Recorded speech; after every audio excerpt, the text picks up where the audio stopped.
I'm mindful that there are many in our Southridge community across 3 locations that I don't know or who don't know me.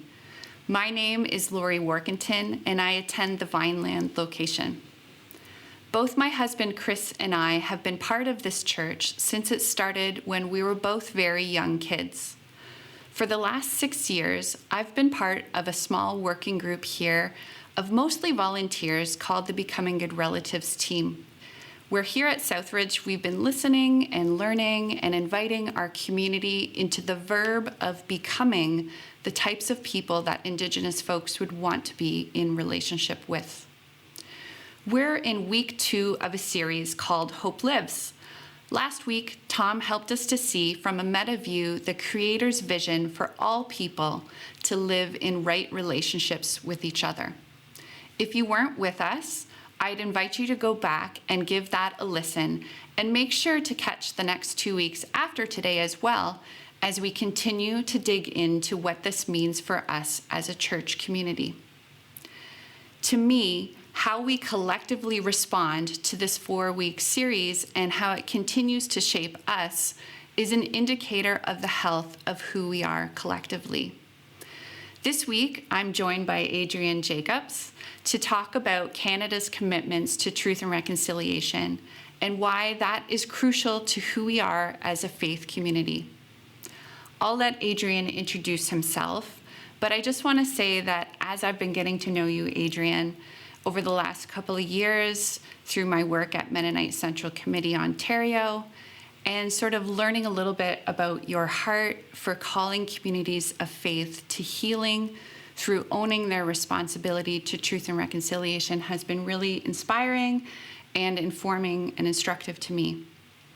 Adrienne, do you mind introducing yourself and give us a hint as to why this conversation we're about to have should be important to us as a church community? My English name is Adrienne Jacobs. My clan name is Gunasanno, and my grandfather said it means Deer Lodge. I'm of the Turtle Clan of the Cayuga Nation, and I'm from the Six Nations Reserve in Southern Ontario. I'm a father of 5 and a grandfather of 4, 3 grandsons and 1 granddaughter, and I live in Waterdown near Hamilton. And that is within the Dish with One Spoon Wampum territory here in Southern Ontario. And I want to say about the Truth and Reconciliation Commission that it is the Survivors Truth and Reconciliation Commission. They issued calls to action to address the damage of Indian residential school upon the survivors, not only them, but their families and communities. And these calls to action were directed at the governments, the child welfare agencies, the schools, the museums, the law societies, the churches, and the clergy. And even though each of these groups contributed in some way to the loss of land, loss of our languages and our culture, the survivors have extended grace to each of these segments of society and asked them all to be a part of the healing that's needed to restore our communities. So it's important to me that the church listen to this call to healing and not run away from that responsibility. The church claims to be the conscience of the country, so this is a really good place for the church to do what it says it is. Thanks, Adrienne.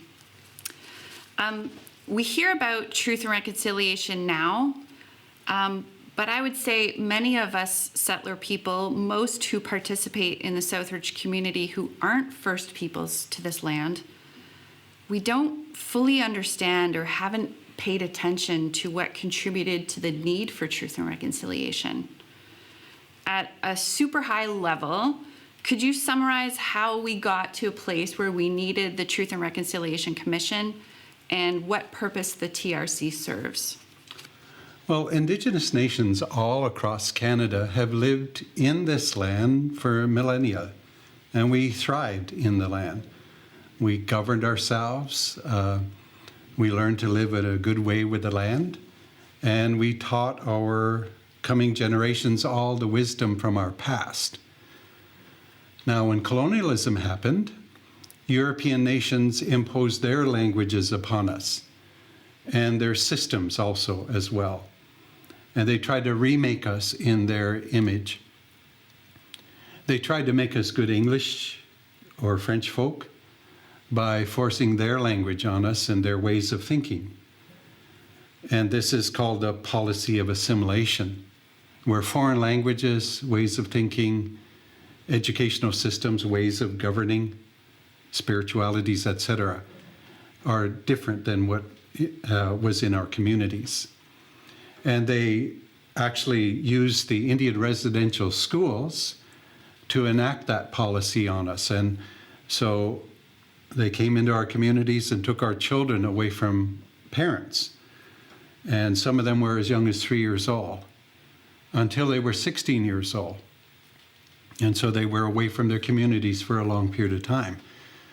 150,000 of our children were taken, and often taken hundreds of kilometers away from our communities so that it would be difficult for parents to visit them or take them back out of the school. And when the Prime Minister, Stephen Harper, apologized for this policy of assimilation in the Indian residential schools, he said, and these are his words, that they were trying to kill the Indian in the child. The sad truth is that thousands of our children actually did die in those schools, and many were buried in unmarked graves on those school grounds. From about the 1830s until 1996, the schools were primarily run by the churches, the Catholic Church, the United Church of Canada, the Presbyterian Church of Canada, and the Anglican Church of Canada. There were other churches like the Mennonites that ran similar kinds of schools. And our children suffered psychological abuse because being separated from their parents, separation anxiety was endemic for them. There was cultural and physical and even sexual abuse to the children in the schools. And with any kind of trauma, it is always passed on, not only to the person that experienced it, but often to their children. So the survivors' children, the next generation, have experienced the effects of trauma. And so that's the intergenerational effect on other future generations of our people. And so that's what's happened and what has been occurring in our communities now. Even though this present generation may not have run Indian residential schools, the damage that was enacted in the community still requires healing. Mm-hmm. Both the perpetrators and the victims of trauma need healing. Yes. The same policy of assimilation has been utilized to colonize Indigenous people into all the Western forms of Christianity. All the churches contributed in varying ways to our loss of languages, our cultures, and our connections to our lands. So when the survivors asked all of Canada to be a part of dealing with the wrongs of the past and to bring healing to the present generation, this is an act of grace and forgiveness. And in the Truth and Reconciliation Commission, there were 7 national events held all across Canada from 2008 to 2015, where the Indian residential school survivors were able to tell their stories and be able to say, in telling their stories, we want you to hear these stories so that this will never happen again in Canada. So when the Truth and Reconciliation Commission commissioners heard from all of the survivors, including the churches, they said, these are the calls to action to that healing process. I'm hearing that we don't, as settler people, we don't understand at a heart level how we have participated and benefited from the harms heard through the TRC. And I'm hearing that as a faith community, we have a lot more work to do to understand how this history connects to us and so that we can come to a place of a shared understanding of truth. a shared understanding of truth, I think, is a good place to start pursuing the healing that you're speaking about. And would that be a fair reframing of what you've said? Yeah, I think that that's essentially what is there. And the idea is that we may be in a culture, we may be a part of a system and not even know that we are. Yeah. It's kind of like a fish in water. It doesn't really, it's not really aware of the water environment, but you take the fish out of water and suddenly it's aware that it's out of its element. Yes. The Western system came here and basically took us like fish out of water into another system, and we didn't do well. Yeah. So I think that that's a good way of mentioning it. I love that analogy. The TRC concluded with the 94 calls to action, which you mentioned, which is Canada's map or mandate on what we should be working towards.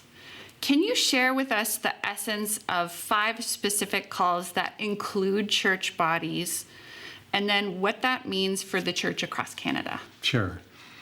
A call to action, which I'd like to say that that's what it was called, a call to action. So it wasn't, change your mind, it was do something different. And so there are calls 48, 49, 59, 60, and 61 that mention the church and what it can do to be a part of the healing. So call to action number 48 was a call to all the churches, to faith groups, and to interfaith social justice groups to comply with the UN Declaration on the Rights of Indigenous People as a framework for reconciliation. And this would mean that making sure that each of these churches, that their policies would respect Indigenous self-determination in spiritual matters, including the right to practice, develop, and teach their own spiritual and religious traditions, customs, and ceremonies. So this was a part of what was not done in the residential schools. Another way of being in the world in a spiritual way was enforced on people. So the churches were asked to make a statement no later than March 31st, 2016, to declare how they will implement the UN Declaration on the Rights of Indigenous People in their churches and groups. And churches responded to that. Call to Action 49 is a call to the church and faith groups as well to repudiate concepts used to justify the European sovereignty over our lands and our people, such as the doctrine of discovery and terra nullius, those ideas. Call to Action 59 is a call to the churches to educate their own congregations about what the church's role was in colonization, the history and the legacy of residential schools, and why there was apologies that were necessary from the churches to the residential school survivors, not only to them, but to their families and to the communities as well. Call to Action number 60 was a call to the church and faith leaders to partner with Indigenous spiritual leaders, the survivors, schools of theology, seminaries, and religious training centers to teach their up-and-coming student clergy and then other clergy and staff who work in the Aboriginal communities about the need to respect Indigenous spirituality in its own right. Indian residential schools and the church's complicity in perpetrating the harm, they needed to know about that as well. And then their responsibility to mitigate conflicts and prevent spiritual violence. Call to Action number 61 was to the churches in partnership with the survivors to establish permanent funding for community-controlled healing and reconciliation projects, culture and language revitalization, education and relationship building projects, regional gatherings for Indigenous spiritual leaders and youth to discuss Indigenous spirituality, self-determination, and reconciliation. Thanks, Adrienne. That was a pretty clear call for our church in our responsibility to me. participating in the calls to action doesn't exclude us, what I heard you say, who weren't directly involved in the things like running of residential schools or developing harmful frameworks or policies, but because we've collectively benefited from those things at the expense of Indigenous people, and we represent a body of people that participated in that harm, it is our responsibility as a community and as followers of Jesus to lean into responsiveness in these calls of action. That's our invitation. Would you want to add anything to that, or does that sum it up pretty good? That's a really good summary, because it's not a matter of blame. Indigenous people are not trying to make somebody feel guilty. I think Western Christians feel guilty enough without us saying anything. But to be honest about things and to call people into a responsible, healing relationship. Things didn't go well.